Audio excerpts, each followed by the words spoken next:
Are you struggling for consistency in your sim racing? Does your iRating look like a roller coaster? If so, we have good news for you. The way to get more consistent is to first understand what you're doing differently than the professionals. And VRS is the answer. With our competitive subscription, you will have the telemetry, setups, tutorials, and everything else you need to fully analyze your driving. Our data packs and the ability to compare your driving with the best in the world will show you exactly where to adjust your inputs, change your driving line, and shave seconds off of your lap times. And our powerful and precise Direct Force Pro wheelbase and precision pedals are being used by some of the world's best drivers. All these champions agree that VRS hardware is not just the best on the market, it's also priced well below the competition. So if you're looking to upgrade to direct drive and the best pedals in sim racing, VRS is your answer. If you want to get better, get faster,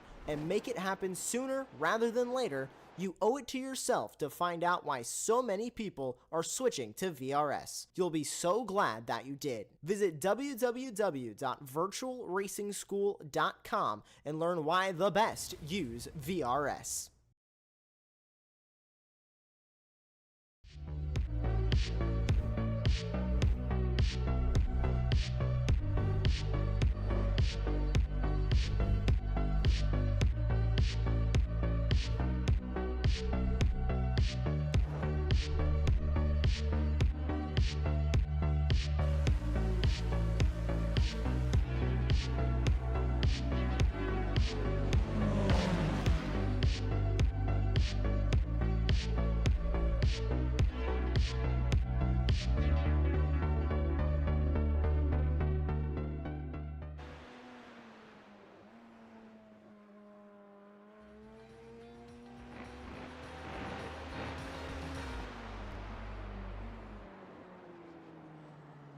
Greetings, race fans, and welcome to Apex Racing TV's presentation of the Radical Racing Challenge. J.R. Gregory here on the call, as always. My partner, Ron Mons, next to me in the commentary booth, and our friend and colleague, Joshua Wilkie, in the production carrier. He's going to be pushing your buttons and twisting your knobs today. The star of the show, the Radical SR10, 425 horsepower, 725 kilos, no TC, no ABS. Folks, we are broadcasting the top split of the public server, as always, Friday, 2100 GMT.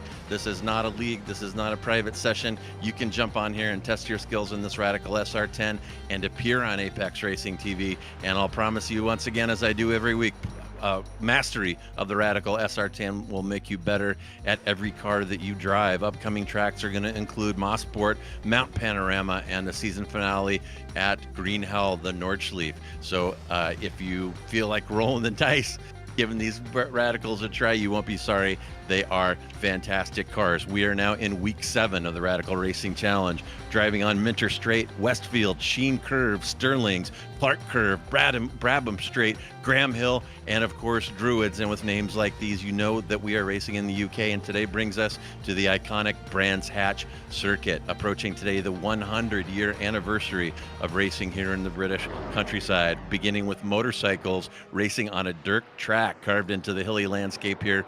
I don't have time to go into the full history of this place, but it is fascinating and really a cornerstone of racing in Europe and especially in the UK. So I encourage you to read up on that. As this track has developed, it has played host to F1, F2, F3, F5000, even American champ cars have been here, World Touring Cars, Superbikes, and many others. Currently hosts a British Touring Car Championship, the Porsche Carrera Cup, British GT Championship, just to name a few. Today's configuration, 2.5 miles, 4 clicks, 9 corners. Current record is 1 minute 12.276, set in 2009 by an A1 GP car, something that you probably never heard of, but is also interesting to look up. As I say, this place dripping in history. And Ron, I can't look at this track without thinking back to Oulton Park, very similar characteristics. And when we called that race at Oulton Park, we kind of both couldn't stop giggling toward the end because the action was so awesome. It seemed tailor-made for these cars. I'm getting kind of a feeling that we may see the same thing here at Brands Hatch. What do you think? Fingers crossed for the best. If this race is anything like we had Oulton Park, we're in for a fantastic night of racing action here on Apex Racing TV. Oulton Park was such a brilliant race. We had cars going side by side for probably the first 10 corners on that track. It was ridiculous. And if we have anything like that, I feel like we'll be in for a fantastic show tonight. But there are some unique characteristics of this track that distinguish the two, and one of them is the setup. Our producer Josh got a chance to drive this car, as did I, and we can both report that the understeer with this fixed setup in this series, which of course has fixed setups, the understeer is pretty bad this week. Of course, the understeer is usually a fixture of these Radical SR10s, but the understeer plays a pretty highlighted role this week, so that could be something that plays a bit of a role. We might see some contact between some of these drivers if they try and go side by side coming through the very fast corners, but I think these drivers are going to give it everything they have. We've had a fantastic season of racing action regardless of what track we're running at, and hopefully tonight will be no different. Yeah, that persistent understeer, definitely something to keep in mind here as we are watching qualifying winding down in its last minute. Understeer is all fine and good as you're grinding those front tires off through all these long sweeping bends, but you can't do it through the entire race. The front tires will fall off, and if you see somebody beating these cars too hard at the beginning, they are going to lose all kinds of grip and all kinds of time as the race unfolds and as qualifying winds down here. Let me just run you really quickly through our season top 10. Andreas Friedrich is in P1 on the season, followed by James Berry, David Walters. All three of those drivers here today at our 2100 GMT broadcast on Apex Racing TV. So you're seeing some of the best Radical drivers in the world here this afternoon. Tonio Ardieres in P4, Bruno Vitorino in 5, Yanakis in 6, Chad Fox, Heinz Braun, Luke Maxwell, and Johnny Jolis are going to round out your season top 10 so far as we enter into week 7. You've got plenty of familiar names on the grid right now. We're going to get a starting grid up. I believe Kettle Larson, who's a name I'm familiar with, is going to grab the pole tonight, and he is. Yeah, Larson on pole. James Berry will be next to him in P2. Kyriakopoulos in P3. Mark Phobos in P4. David Walters, Jeff McIntyre, Frederick Delobel, Robert Woodward are in 7 and 8. Kenji Murata, Alexander Honing, Andreas Friedrich all the way back in P11. We'll be keeping an eye on him to see if he's going to move up. Mika Hulkinen is in P12, and we'll get a little scroll there, and we'll see Johannes Hesterman, Ian Martins, Quentin Foulin, Stefano Neri, Pythagoras Dickinson. We'll see if he has a theory about this track. Callum Riddell in P19 and 20. It's Wilson and Sharman. And in the back there from the UK is Kevin Smith in P21.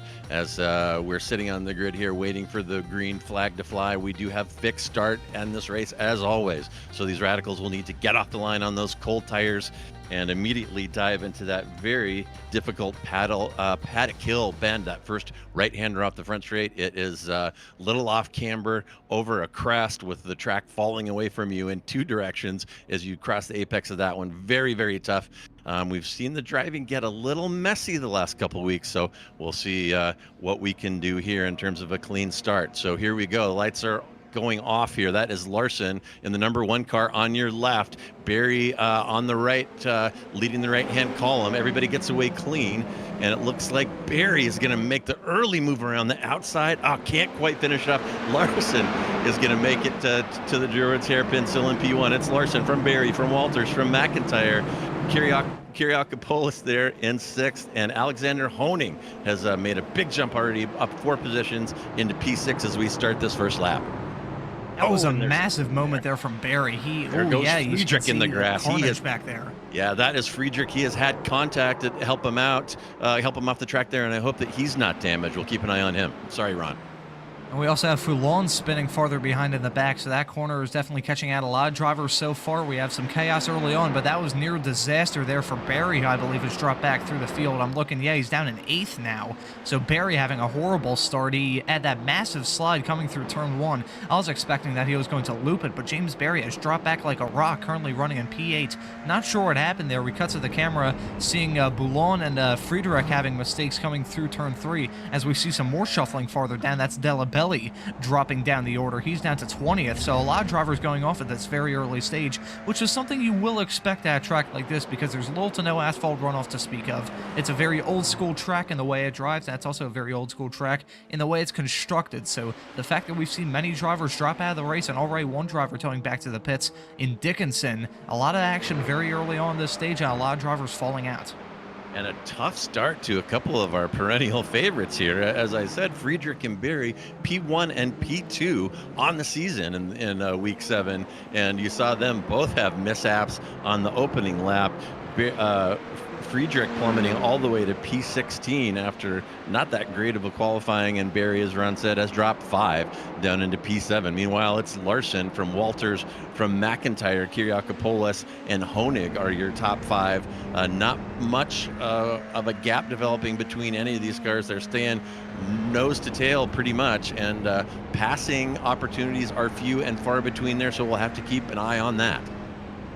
One thing that you also have to keep an eye on, which might explain why a lot of drivers were making mistakes in those corners, is the sunlight here. With the time that this race is set here in iRacing, Turn 2 and Turn 4, those being Druids and Surtees, those corners are really the only corners on this track where the sun is blaring into these drivers' eyes, so that could be the reason why we saw a lot of drivers making mistakes at that stage. But we also had some drivers making mistakes through Turn 3, which is a very tricky corner. You're going downhill coming off of Druids, and it's a very tricky corner to get right. There's a series of very difficult corners for these drivers to negotiate. With how difficult the Radical is, that could be the reason why we're seeing a lot of mistakes. But we're also seeing some drivers shuffle up and down all the way through the field, and some names just going through the left-hand side of your screen. A lot of names that I recognize. Kettle Larson, who right now is 1.2 seconds ahead, he's a name that I recognize from the ARL GT3 trophy that was here on Apex during the summer here in the US. So a lot of names that we're familiar with, but also a lot of drivers that we're familiar with making mistakes as well. So this is definitely a unique challenge of a circuit here. Yeah, and pretty interesting top couple of cars here. Larson, of course, from the pole, has driven off to some extent. The drivers behind him in P2 and P3, the remainder of the podium, that's Walters and McIntyre. Each of those drivers have picked up 3 positions from the start in a very short time here on lap 3. Kiriakopoulos has dropped 1, and then Alexander Honing, as I said, up 5. So a lot of big shuffling early on in this one, which we don't normally see. Those drivers at the pointy end of the field normally qualify well and stay up there, but not today at Brands Hatch. One thing that these drivers definitely have to keep in mind at this stage is the tire wear. We've brought this up multiple times throughout the season. We really beat this dead horse many times on these broadcasts, but the tire wear is so important. We see a lot of these drivers just try and push so very early on that when it comes time for the final half or the final quarter or the final third of the race, these drivers start to drop back like a rock because they burnt their tires up so badly in the first stage. That will be something that plays a big role. Certainly McIntyre abusing his tires as he has a big lockup going into Druids, and now Kiriakopoulos, I just definitely butchered that pronunciation, not sure what happened there. He has it looks to try and get the move done coming into Turn 4. He's going to grab the inside line, which is a very blind and very tricky corner to get right. I made multiple mistakes coming through there, running here at Brands Hatch, and he gets the move done there going into Turn 4. And you also see Honing getting the move done as well. Now Barry doing some bump drafting, going down the back straightaway. That is not a move that you see very often in the Radical, certainly at a track as narrow and as short track-esque as this track is. It's surprising that we're seeing some bumping here in these Radicals that are so aerodynamic dependent. As McIntyre goes off yet again, this has been a horrible lap for McIntyre, who's going to lose another position to Woodward. This has been a terrible lap for him. It has. McIntyre's getting worked over, whipped like a mule here in this lap. He made one little error, a brake lock into Druids, letting Kiriakopoulos and Honing by, and Barry got through as well, and now Woodward's looking at him. And if you're McIntyre, it's a little hard to focus as you're kicking yourself for that air and seeing the hard charging pink British mobile of Robert Woodford bearing down on you to take the next bite out of your position. And my goodness, yeah, McIntyre plummeting, although he actually had a little push at the start there. He's arrived back to his qualifying position of P6, so maybe that's the universe righting itself, who knows.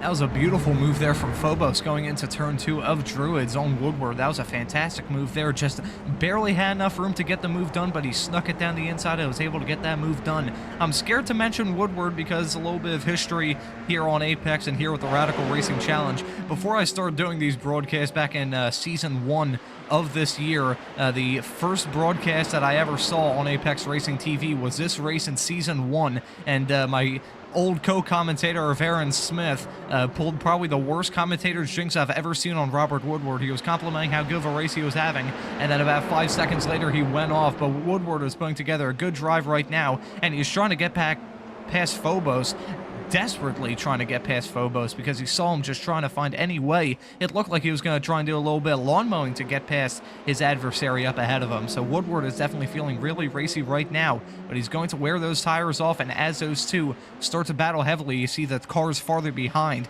start to get in this battle as well. Hesterman, Hulkinen, and Neary are getting closer to this battle with every passing second. So this 5-car train is definitely going to be one to watch. Yeah, absolutely. It looks like that is Phobos up there in the lead with Woodward, Hesterman, Hulkinen, and all lurking around behind him there in a pretty tight train, about a second separating all 5 of those cars. And as we often see, once these trains develop, a little dicing starts happening. It slows the entire train down, taking defensive lines and the like, and cars will start to stack up on the end of it. So we're definitely seeing that phenomenon in action here early on, lap 6 of 19 at Brands Hatch. A lot of drivers are probably starting to pace themselves at this stage, but these races are fairly short, so you don't really have a massive moment of the race where you just kind of pace yourself, sit back, relax, and just let the laps pour away. With how short these races are, this is one of the higher races in terms of the lap count at 19 laps here, but there's still not a lot of room to wait, and certainly Woodward not having a lot of room to wait as he tries to get the move done on Phobos there. They're going to continue to go side by side as they go through the final corner. This is going to be close here. Woodward gets a move done fantastically coming through the final corner around the outside. That was a brilliant move there, and now Phobos is going to be at risk of losing a position there to Hesterman. He closes the door there on the outside. Meanwhile, Hesterman gets checked up so badly that he is now getting passed by Hulkinen. So Hulkinen gets by Hesterman, and now I believe Friedrich is going to get past Hesterman here in the not-too-distant future. Andreas Friedrich has joined this fight, I believe. Yeah, you can see him there right at the back of this train. He had that unfortunate mistake there early on in this race, and sadly for him, he dropped back through the field, but he's putting on a good recovery drive right now, currently in P11, and with how hard the drivers are battling up ahead of him, definitely a top 8 will not be off the table for him. Yeah, and Woodward, brilliant move there in Clark Curve. I think Jim Clark would have been proud of that one, rolling the dice on the outside. It's a difficult corner when you're alone, off camber and over the crest of the hill, and Woodward made that one look easy, and he's already developed a significant gap to the driver behind. Looks like about 0.7 now back to Phobos. So Woodward trying to drive away, and Josh is going to give us a replay on that move. And I'll tell you what, folks, you got to have some stones to even for this one to even cross your mind. Woodward says no problem. We're going to go. He's sniffing around on the inside a little bit here. This will set up the long run down the clearway straightaway toward Clark Curve. And watch Woodward. I mean, my goodness, that is a huge move right on the edge of traction, getting right up to the edge of the grass. One tire hits one blade of that grass on the edge of the track, and it is over. You're in the barriers and taking a tow. So huge move by Woodward, and gets it done. Really great driving. That's just the kind of racing action that you see here in the Radical Racing Challenge. You see a lot of these drivers, some of them conserve their stuff and don't go for balls-out moves, but certainly there for Woodward, he went for a balls-out move there and is now running in a pretty decent position, currently running P7. Meanwhile, Barry has put on a good recovery drive. We're following him now towards the bottom end of the circuit. He has recovered nicely to make it up to P4. So Barry, after that mistake early on, we're not sure what happened there. I think he had a bad run coming through turn 4, which was probably why he lost a lot of positions, which is a very easy mistake to be made. I certainly made that multiple times in my time doing some laps here earlier today, but Barry has put on a good recovery drive and is currently tailing Kyriakopoulos right now as they go down the Clearwater straightaway going into Clark Bend. I don't think we're going to see a move going into that final corner, but we'll definitely have to keep our eyes peeled on that live timing screen to see if he goes for a move. But meanwhile, back to the massive fight that we've been seeing farther behind involving Hulkinen. He's managed to cut through the field as Woodward starts to pull away.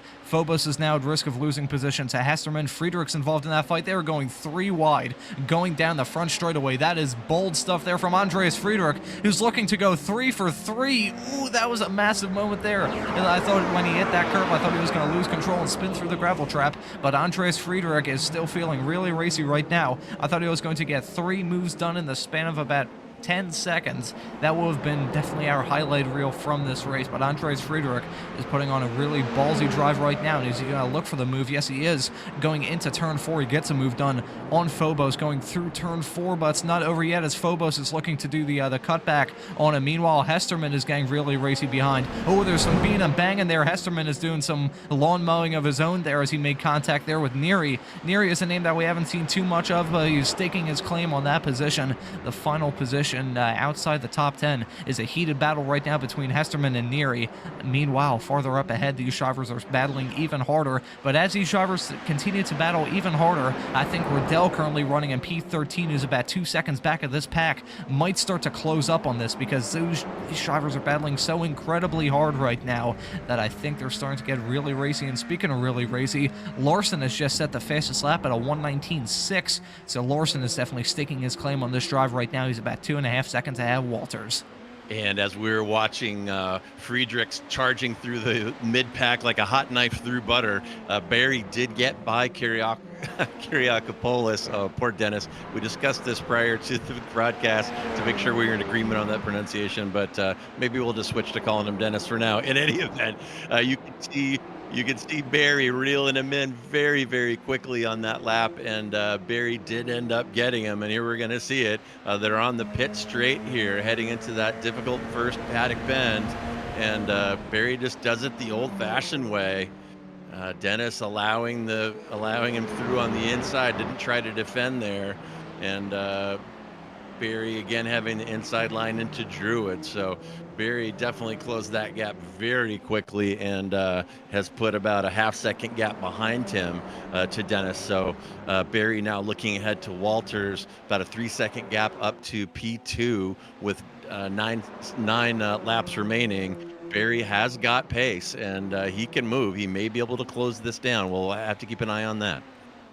And Barry didn't do that move off with knit gloves, but he definitely tried to force the issue there as we're now following Wilson farther behind. He's had a very quiet race. We haven't seen too much of him. He's kind of in a land of his own right now. Murata is very far up the road, as you can see, just barely as they enter the final corner. So Wilson is kind of in a mind of his own right now, as is Kenji Murata, who's he's a little farther behind Sharman right now. Murata is another name that I recognize from the ARL GT3 trophy, which I believe will be coming up in the not-too-distant future. We might have that new season starting soon. So we'll definitely have to keep an eye on him. We're keeping our eyes on Ben Sharman right now. He is currently running in P14 right now. He has had a quiet race as well. We haven't seen too much of him, and right ahead of him is Riddell. He's had a pretty quiet race, but is slowly closing that gap into Neary up ahead. That gap was about 2 seconds. Now it's down to about 1.5 seconds. It's still a fairly large gap, all things considered, but it's definitely not insurmountable in the final stage of this race. We have Stefano Neary in P12. It's a name that we haven't seen too much of in this series, but he's put together a very good drive right now, and is currently running in P12. He's kind of fallen back of Hesterman up ahead. You can see him very far off into the distance. So a lot of drivers putting together some very quiet races, but Hesterman has not. He has been involved in some fantastic fights all throughout this race, and I believe, if I'm not mistaken, he'll be involved in a fight here in the not-too-distant future, because Phobos up ahead is definitely clear ahead, but right now we've got that lap car, I believe, to deal with. I believe is Delabelli, who had that mistake on lap 1. So Delabelli is kind of acting as a pick right now, currently holding up Hesterman as he's dropped back from Phobos up ahead, who's the final car in the top 10. 19 seconds back of our leader Kettle Larson there. But Hesterman having a very hard time getting past that lap car. And now we have Andreas Friedrich, who's ahead of Phobos currently. But I don't believe that'll last for too long, because I think Phobos is feeling a little bit racy at this point, although Andreas Friedrich has put together a very good recovery drive. Up 2 positions from his qualifying position. Meanwhile, Phobos is down 6. So Phobos has had a pretty bad race. Friedrich has had an up and down race. Of course, had that massive mistake on lap 1 coming through this very section of the track, but Friedrich has put together a nice recovery drive. And then way farther up the field is Hulkinen in P8. P8. He's kind of in a league of his own right now. He's about 2 seconds ahead, well, 2 seconds ahead of Friedrich and another 2 seconds behind Woodward. So he's kind of in a just fight of his own right now, just trying to whittle away the laps. We're 12 laps into this 19-lap affair here at Brands Hatch, so not a whole lot of room left to play with for Hulkinen, so I think he'll be very happy with a P8 finish. But this man, Kettle Larson, who's about to start lap 13, he has whittled away the laps.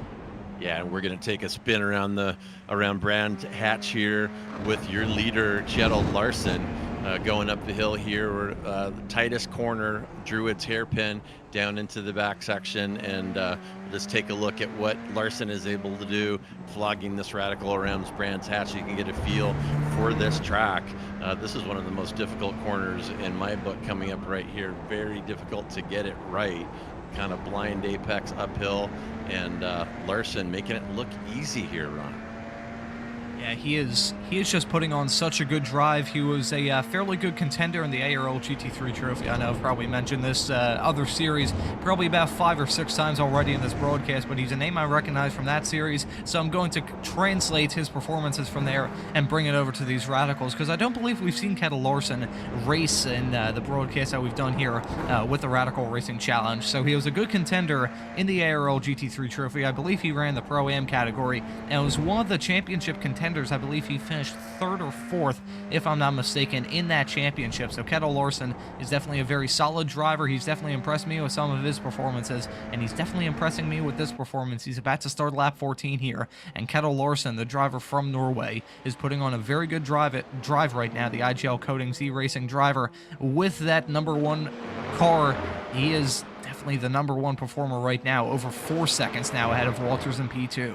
Yeah, Larson, silky smooth there, and great camera work from our producer Josh, giving you driver's eye view of Brands Hatch, a fantastic circuit. If you haven't driven it, give it a try.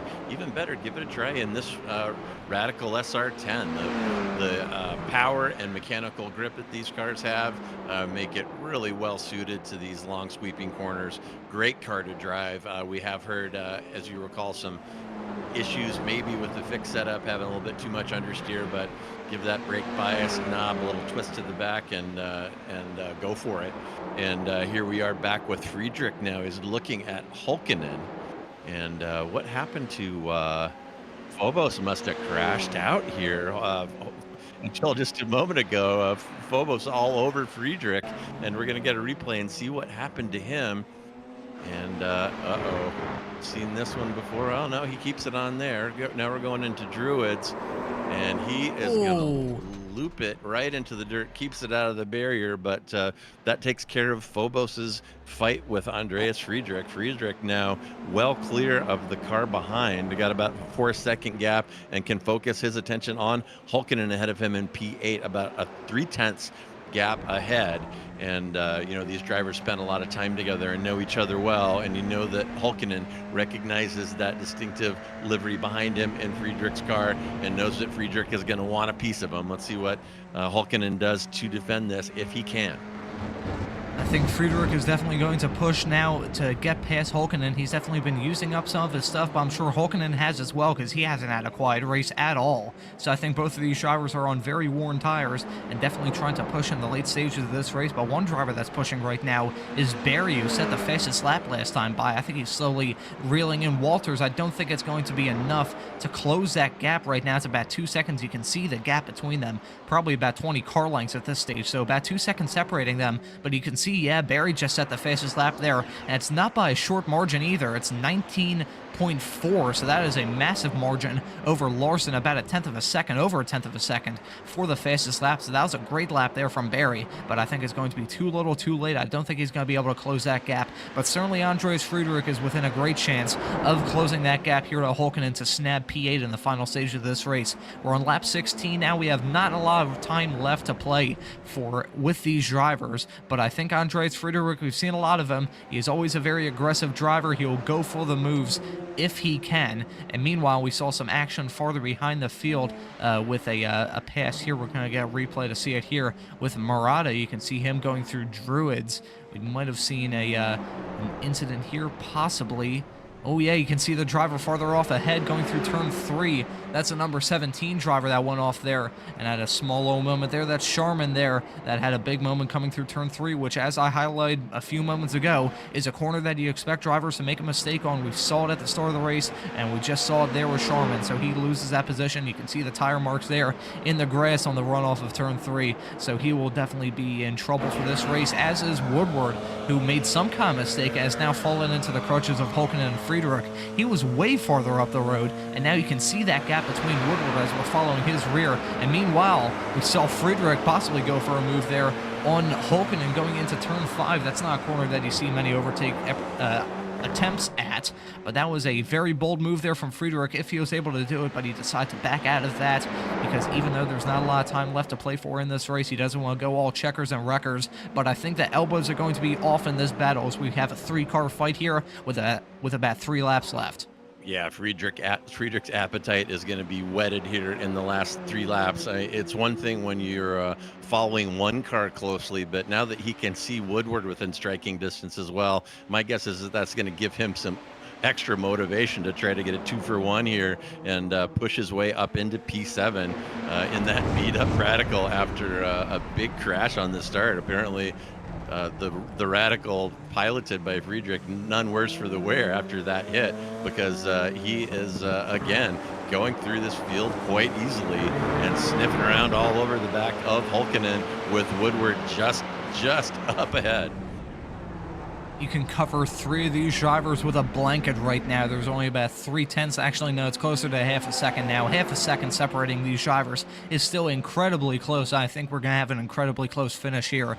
I'm sure Woodward right now is feeling the pain right now. He's feeling a burn, and he might be feeling a push coming through turn 5. Hulkenen was very close to hitting the back of Woodward's car, and he's still very close as you go into the next corner. So Hulkenen right now is definitely trying to do a bit of mind games right now with Woodward. I'm sure he's feeling really racy to try and get past Woodward, because I think Woodward is holding up Hulkenen, who is also getting challenged by Friedrich right behind. So I think Woodward is going to be the sitting duck. He's really the pick in this fight. So I think right now Hulkenen is going to try and find any way. Certainly, we might see a move here coming into turn 3 in a few moments' time. We might see Hulkenen possibly going for a move on Woodward, but I think we could also see Friedrich possibly eyeing up a move on Hulkenen. You can see he is very close there as they went down the start-finish straightaway. Well, it's not so straight. It's a not so straightaway that they were close to, and they continue to close up going into the braking. Friedrich, it looked like he was going to go for a move around the outside. Now he's going to try and go for the switchback there as they go through Druids. This is incredibly close here, folks. I hope you're enjoying this because this is some awesome stuff to commentate over. Yeah, a great show here being put on by Friedrich, and Woodward really doing Friedrich a favor at this point. Clearly the slower of the 3 cars, pushing Hulkenen back into the clutches of Friedrich, and Friedrich, as he has demonstrated time and time again, not shy. He's watching that lap counter, knows he's got 2 more laps to get something done, and he's not going to be satisfied finishing with that yellow car in front of him. We're going to see some kind of move developing over the last little bit here.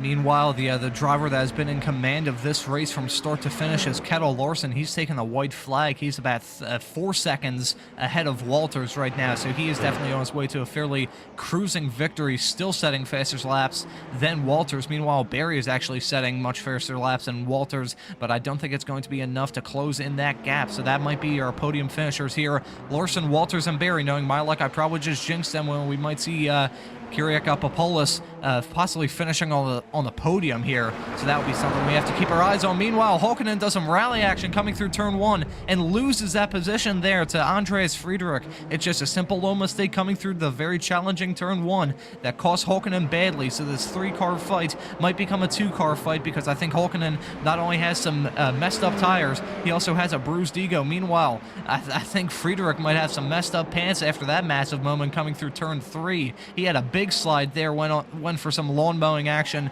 running wide out of that corner. This is going to be some really heated stuff as Woodward will start to pull away. I think the gap now is going to, well, the battle now is going to be between Hulkenen and Friedrich. Yeah, and Friedrich, you know, We often see him toward the end of these races. You can tell that Friedrich knows how to get every last minute of use out of these tires because towards the end, his tires are looking pretty rough, as you saw there, as he's pushing the heck out of that radical. And there's Larson, Walters, and Barry. Your podium have cruised through the start and finish there. And Larson, what a performance by him. He had Barry beside him briefly in turn one on lap one and then drove off. He was never really threatened. And here's our trio that we enjoyed so much throughout the course of the race today. Woodward, followed by Hulkinen and Friedrich, and Hesterman's coming across the line now to complete your top 10. So, I expected, Ron, or was hoping maybe for a little bit more dicing. There was a lot more nose to tail action here than I was anticipating. It seemed like the call of the day was just to stick with your opponent as best you can and wait for a mistake, of which there were plenty today. I think the drama that we saw all throughout this race, whether it was at the start, whether it was at the finish, or whether it was midway through this race, I think the game of survival was definitely the one that these drivers had to play tonight. And we saw some mistakes with that battle on the last lap. We saw Hulkinen making a mistake and Friedrich making a mistake. He must have burnt up his tires quite badly because Hulkinen ended up getting the move done on Andreas Friedrich while we were following Kettle Larson cross the finish line, as we're seeing Foulon, who had a very difficult race. He wounds up your field in P17. But I think the point you mentioned there is these drivers tried to just tick away the laps. That is how this race turned out. I think it was definitely a game of survival here tonight, as we've seen some dramatic races throughout this season. We also saw some crash-prone races as of late, so I think these drivers decided to have a clean race here on Friday and just bring their cars home.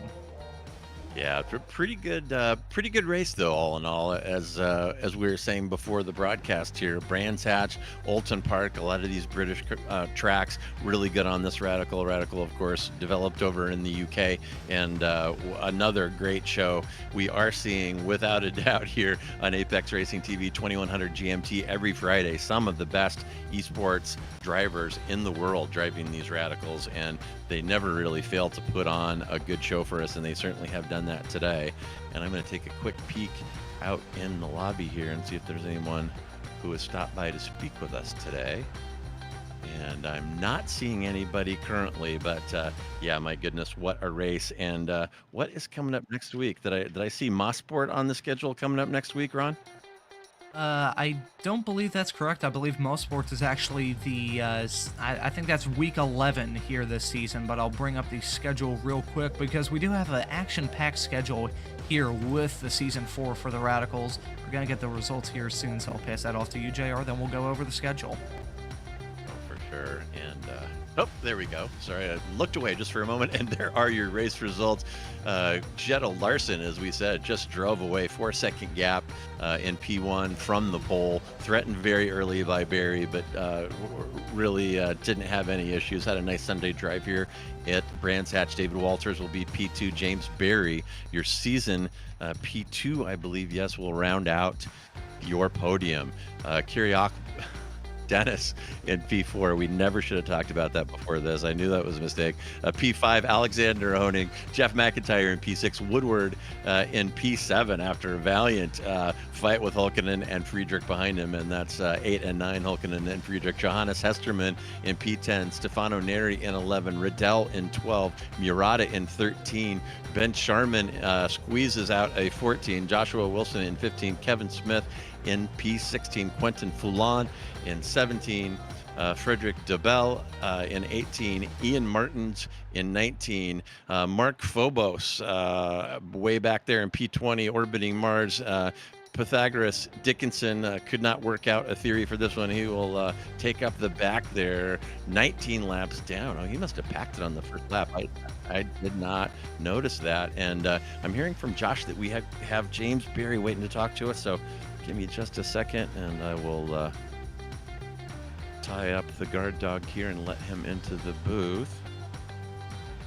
Unless somebody else is quicker than me, I got him.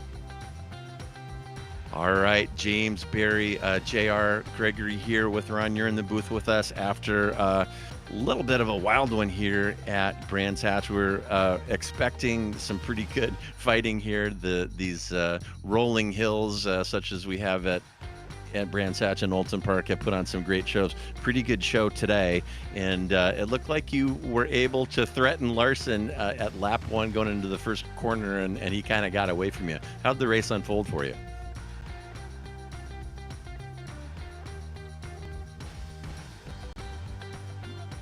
All right.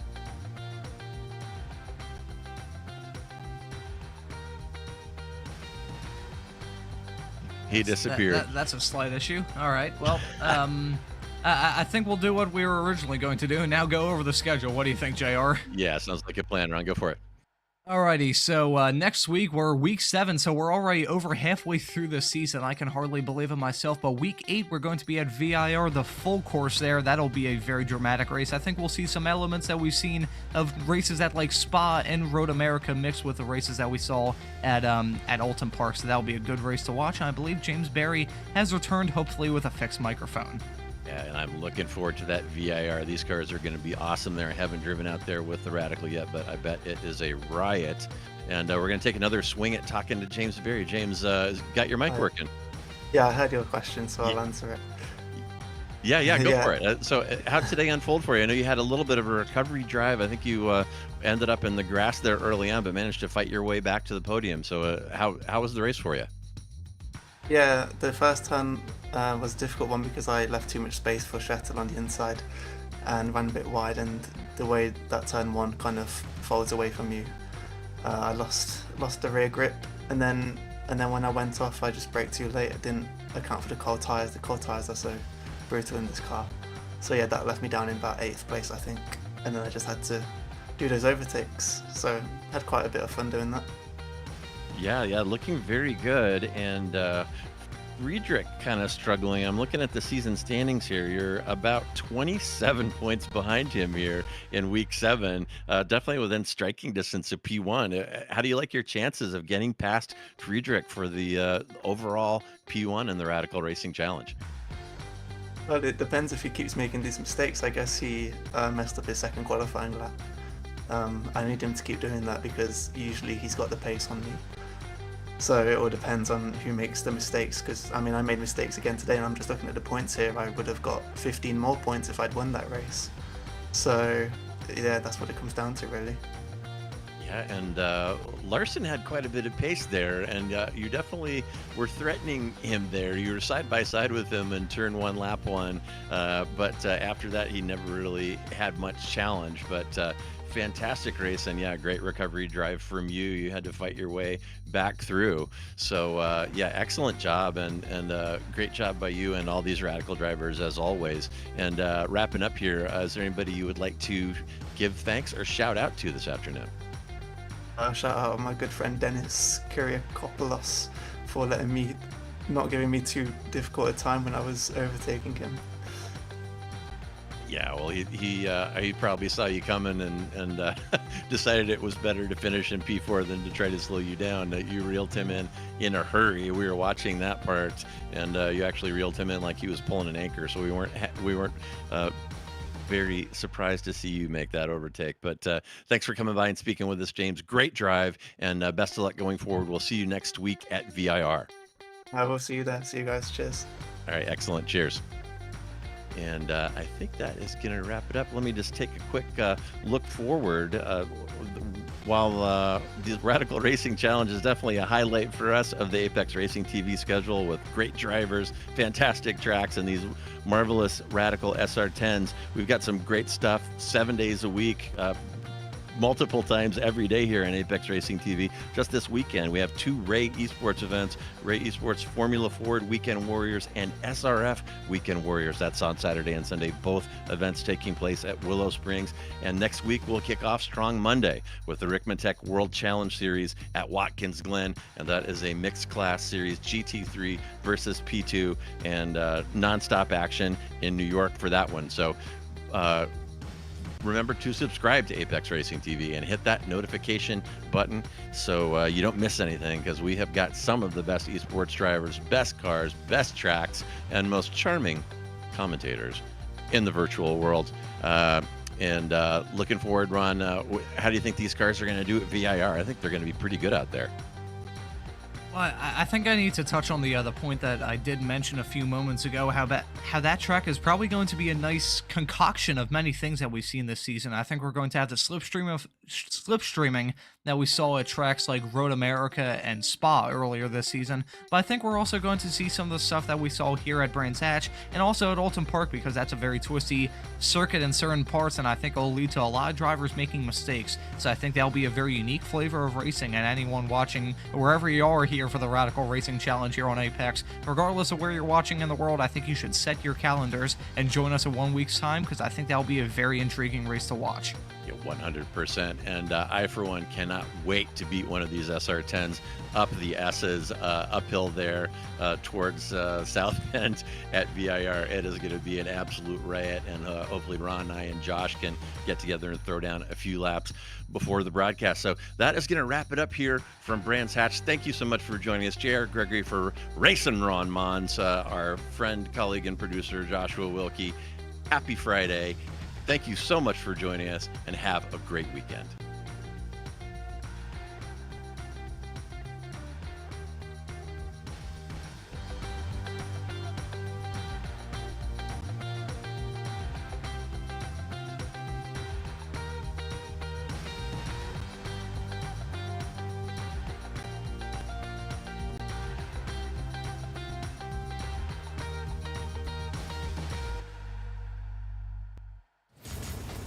Are you struggling for consistency in your sim racing? Does your iRating look like a roller coaster? If so, we have good news for you. The way to get more consistent is to first understand what you're doing differently than the professionals. And VRS is the answer. With our competitive subscription, you will have the telemetry, setups, tutorials, and everything else you need to fully analyze your driving. Our data packs and the ability to compare your driving with the best in the world will show you exactly where to adjust your inputs, change your driving line, and shave seconds off of your lap times. And our powerful and precise Direct Force Pro wheelbase and precision pedals are being used by some of the world's best drivers. All these champions agree that VRS hardware is not just the best on the market, it's also priced well below the competition. So if you're looking to upgrade to direct drive and the best pedals in sim racing, VRS is your answer. If you want to get better, get faster, and make it happen sooner rather than later, you owe it to yourself to find out why so many people are switching to VRS. You'll be so glad that you did. Visit www.virtualracingschool.com and learn why the best use VRS.